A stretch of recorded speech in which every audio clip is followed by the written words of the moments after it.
Balik lagi bareng gua Uncle Plays It. Kali ini gua mau menuhin janji gua waktu kalau nggak salah 12 November yang lalu ya. Gua janji mau bikinin tutorial tentang gimana caranya ngakalin mic murah, mic jadul yang nggak ada power, connect-nya ke PC atau ke laptop itu cuman pakai jack 3,5 mili ya, tanpa USB, tanpa power apapun, tanpa soundcard apapun, hasilnya bisa lebih enak didengar gitu ya. Itu janji gua tanggal 12 November yang lalu. Baru dibuat kan sekarang. Sorry ya. Jadi buat teman-teman yang udah terlanjur beli mic murah yang konektivitasnya itu hanya pakai jack 3,5 mili ya, tanpa USB, tanpa soundcard, tanpa power phantom. Contohnya kayak mic BM800 yang lagi gua pakai ini ya. Caranya gimana? Ikutin video gua ya. Teman-teman bisa ngikutin ya. Di sini di pojok kanan bawah ya, di pojok kanan bawah di tombol volume itu teman-teman bisa klik kanan lalu pilih sounds. Kita buka sounds properties bawaan Windows ya. Nah, di sini bagian mikrofon ya, kalau ini kan apa ya? Peak power ya, peak suara dari mikrofon ini tuh pelan banget kayak gini. Tes cek tuh. Tes cek cuma naik satu, bahkan nggak naik gitu. Ini kita buka propertiesnya. Nah, di sini bagian mikrofon boost ini gua pakai plus 10 desibel karena karakter suara gua yang nggak terlalu nyaring, nggak terlalu lantang gitu ya. Jadi gini, di sini gua tambahin plus 10 untuk mikrofon boostnya. Terus untuk advance-nya di sini gua pakai yang 48.000 Hz. Untuk sementara nyalain dulu aja yang listen to this device ya, di checklist aja, nanti apply gitu ya. Oke, ini jangan dulu ditutup ya, sound properties Windows ini. Lalu teman-teman buka browser dan ketik di sini voice meter ya. Nah, nanti teman-teman buka yang di vb-audio.com di sini. Nah, ini nanti link web ini gua cantumin di deskripsi ya. Di sini ada banyak aplikasi. Yang gua pakai adalah voice meternya ya, yang gua pakai itu. Dan di saat video ini gua buat, voice meternya itu versi 1.1.1.8 ya. Teman-teman download aja di sini. Langsung download aja, nggak usah bayar karena ini gratisan ya, software gratisan. Jadi kalau udah download, karena ini berbentuk zip compression file, nanti teman-teman bisa uncompress, kemudian download. Nah, seperti ini downloadnya kayak download biasa aja ya. Kalau misalkan butuh restart ya restart aja dulu komputernya gitu ya. Nanti buka lagi sound properties Windows ini. Nah, kalau sudah diinstal, teman-teman buka aplikasi voice meternya. Nanti tampilannya seperti ini ya. Nah, tampilannya seperti ini. Ntar ya, gua rapiin dulu. Nah, di sini bagian stereo input 1, teman-teman klik, kemudian pilih MME multimedia, kemudian pilih jalur mikrofon yang tadi, yang sedang aktif, yang lagi dipakai sekarang ya. Pilih, lalu close. Kemudian pindah ke bagian hardware out. Hardware out, teman-teman klik di sini, lalu pilih WDM atau Wasapi, pilih speaker. Speaker ini maksudnya speaker yang aktif ya, yang benar-benar dipakai sekarang gitu ya, entah itu speaker aktif ataupun headphone atau headset atau IM atau TWS gitu ya, yang punya yang lagi dipakai sekarang buat ngedengerin gitu ya. Nah, ini pilih close. Kemudian kalau udah teman-teman pastikan di sini lagi, balik lagi ke sound properties Windows ya, bawaan Windowsnya, teman-teman pastikan lagi di sini speaker yang aktif yang di mana ya, entah itu yang teman-teman pakai speaker aktif atau headphone atau headset. Caranya buka di sini. Nah, di volume ini ya, teman-teman klik aja. Nah, oh ini yang aktif, ya udah bener gitu ya. Udah bener itu gitu ya. Berarti yang untuk settingan yang hardware out ini udah bener gitu ya. Nah, setelah itu ini kan banyak settingan nih. Teman-teman jangan otak-atik yang lain, otak-atik yang di sini aja, yang di color panel ini ya. Defaultnya itu kalau nggak salah baru install itu seperti ini ya. Gue lupa kalau nggak salah di sini ya. Nah di sini ya. Ini color panel ini untuk menentukan karakter output suara kalian. Kalau di sini karakter suara gua itu kan lebih santai, nggak terlalu lantang atau nyaring, agak sedikit berat gitu ya. Jadi gua tariknya ke sini. Kalau kita tariknya ke atas, kan ini low sama high ya. Ini low frekuensi, ini high frekuensi. Jadi ini kayak misalkan ibaratnya itu ini lebih ke bass, ini lebih ke treble. Ke atas itu lebih ke brightness, lebih ke ringan suaranya, lebih ke treble, lebih ke clarity gitu ya. Cuma resikonya kalau kita melewati garis horizontal ini, dia memang lebih clarity, dia memang lebih bright suaranya, cuman echo-nya lebih kenceng gitu ya. Di sini pun sebenarnya echo-nya udah ada nih. Nah, posisi di sini ya. Tapi nggak apa-apa lah. Nggak terlalu apa ya? Nggak terlalu kentara gitu ya kalau kita dengerin baik-baik pakai IM atau headphone gitu ya. Nah, karakter suara gua tuh di sini. Ya, nah di sini. Buat teman-teman silakan sesuaikan sambil didengerin ya pakai headset. Caranya yaitu tadi. Makanya gua nyuruh checklist ini ya, listen to this device ini ya, checklist dulu biar kita bisa dengerin nih di headset. Oh iya, oh enaknya di sini nih suara gua nih. Nah gitu ya. Nanti kalau udah ini udah nemuin settingan yang pas ya untuk voice color panelnya. Yang tadi yang di sini unchecklist ya, dihapus lagi checklistnya, apply, oke. Udah tutup, selesai ya. Penggunaan sound properties udah tutup. Dan voice meter ini jangan di close tapi di minimize aja ya. Jadi voice meter ini adalah pengganti dari sound card fisik ya, atau kalau teman-teman pakai Power Phantom ya penggantinya Power Phantom itu gitu ya. Jadi di sini kita pakai equalizer virtual atau sound card virtual atau Power Phantom virtual gitu ibaratnya gitu ya. Jadi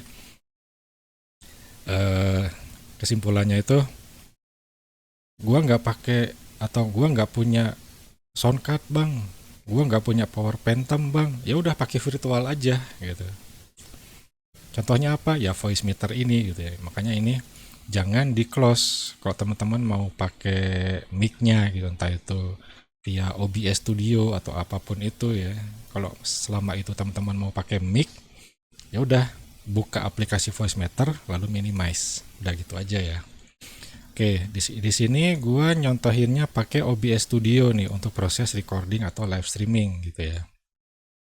Buka OBS Studio, pasang headset kalian atau headphone kalian ya di telinga buat mendengarkan kualitas settingan mic kita ini nih gitu ya. Lalu pilih di sini gambar gear yang di bawah ini. Lalu di bagian mic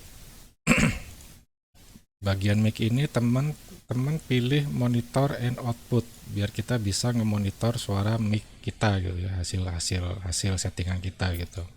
Pilih ini, nanti kalau udah karena di sini gua lagi nggak pakai headset jadi ini di off kan aja. Kalau teman-teman pilih ini ya, nanti kalau udah selesai settingan ini dibalikan lagi ke off aja gitu ya. Oke, setelah itu di bagian mic ini kita buka filter. Ini anggap aja belum tersetting gitu ya, jadi teman-teman ngambil filternya dari sini ya. Nah dari situ pertama yang kita pakai adalah noise gate. Noise gate ini fungsinya apa? Noise gate ini adalah gerbang untuk membatasi kapan kita berbicara, kapan kita berhenti bicara, kapan mic ini harus menangkap suara kita, dan kapan mic ini harus menghentikan sistem tangkapnya gitu ya untuk menangkap suara kita. Di sini close threshold. Close threshold ini adalah kapan mic ini berhenti menangkap suara kita. Nah, jadi kalau kita, nah gini ya, ini dinonaktifkan dulu noise gate-nya ya. Jadi kalau di sini tuh ada suara kipas kecil satu, suara kipas gede satu, sama suara kipas casing PC gua yang jumlahnya ada berapa nih? 1, 2, 3, 4, 5, 6, 7, 8 sama GPU 2 ya. Jadi 8 kipas di PC gua doang nih. PC-nya sebelah gua nih. Kalau gua nggak ngomong, noise-nya seperti ini.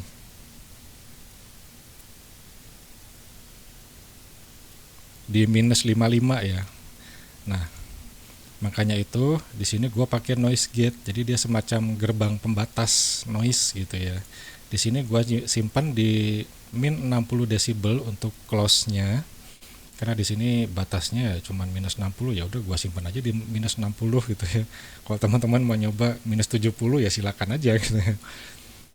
Untuk open threshold itu kapan mic ini menangkap suara kita gitu ya. Di sini karena tadi kan kalau kita ulang lagi ya. Di sini gua nggak ngomong apa-apa.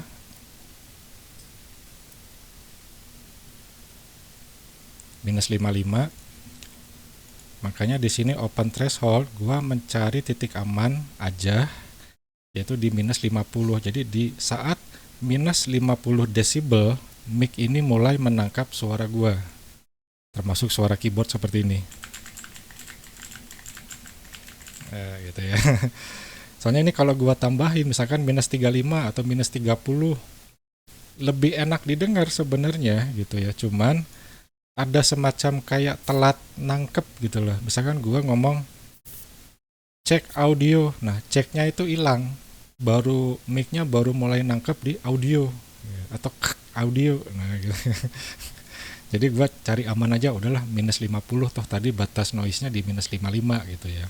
Nah seperti itu ya, paham ya. Untuk attack time, hold time, release time, ini setting aja seperti ini. Ini kenapa gua anjurin settingan seperti ini untuk attack, hold, sama release biar nanti buka tutup suaranya atau buka tutup tangkapan mic-nya itu nggak terlalu kaget, nggak terlalu nyentak gitu ya. Jadi lebih smooth gitu ya naik turunnya atau buka tutupnya.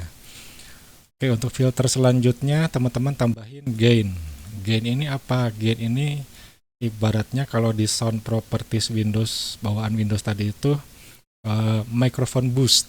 Ya, jadi buat ngeboost volume, buat nambahin volume biar lebih kenceng. Karena kan tadi itu udah di plus 10 ya bawaan sound properties Windows-nya tapi masih tetap pelan gitu. Nah, kita boost lagi di sini.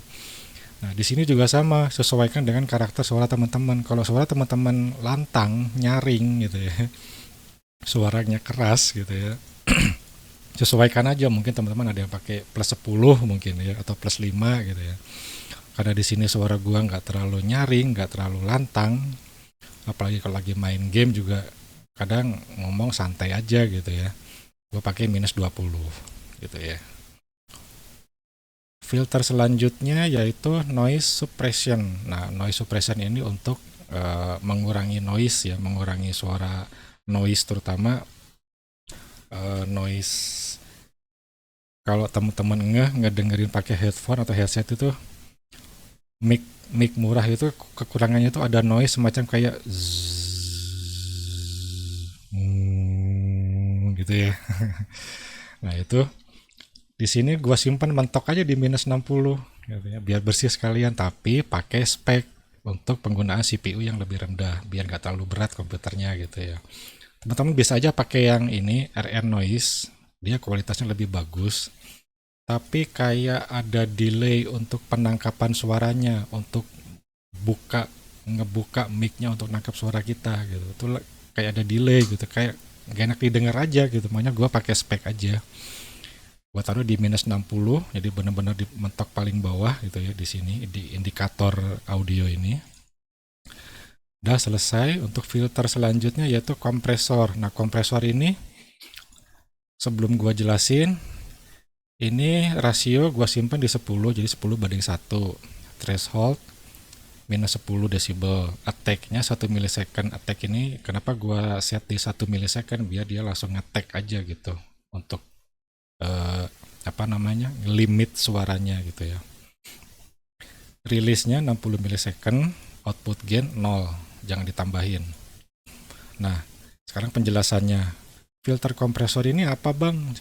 Filter kompresor ini adalah membatasi suara kita, desibel suara kita, biar nggak natap atap atau clipping ya, istilahnya itu. Natap atap jadi lewat dari 0. Jadi jatuhnya jadi 5 desibel, 10 desibel, jadi over gitu ya. Contohnya gini. Nah, ini gua matikan dulu kompresornya. Jadi gua ngomong santai ya, kayak gua lagi recording game gitu ya, atau lagi live streaming gitu ya. Gua ngomong santai seperti biasa, seperti gini. Dan ketika misalkan kalau kita lagi main game kan kadang-kadang kita suka emosi atau saking senangnya teriak kayak cek tes. Nah, natap atap ya. Jadi kayak gitu. Jadi kalau kita ngomong terlalu kenceng, wah natap atap nih, clipping nih, atau over nih suaranya. Ini kalau didengerin sama penonton bakalan pecah suaranya kayak gitu ya. Nah, caranya ngebatasinya gimana? Jadi volume udah pas nih segini ya, nggak terlalu pelan, nggak terlalu kekencengan gitu. Tapi pas kita teriak kok clipping gitu ya, kok pecah suaranya. Ya, cara ngebatasinya itu dengan menggunakan filter kompresor ini gitu ya. Nah, kita ngaturnya di bagian threshold. Ya, untuk rasio, attack, release, output seperti ini aja lah, teman-teman bisa ikutin aja seperti ini ya. Untuk thresholdnya, nah di sini fungsinya. Threshold, kenapa gua simpan di minus 10 desibel? Biar dia nggak natap atap. Jadi dia berusaha menahan di minus 10 desibel, walaupun kadang-kadang lebih. Tapi dia berusaha sebisa mungkin nahan di 10 desibel. Makanya ketika kompresor ini gua aktifin dan gua limit di minus 10 desibel, ketika gua teriak cek tes, gua mau ngomong sekencang apapun, dia nahan di sini kan. Nah, sekitaran minus 5 atau berapa ya? Minus 4 mungkin ya. Cek tes. Bahkan overnya pun paling di sekitar minus 6. Overnya di minus 4 ya. Rata-rata di minus 6, minus 7, minus 8 gitu ya.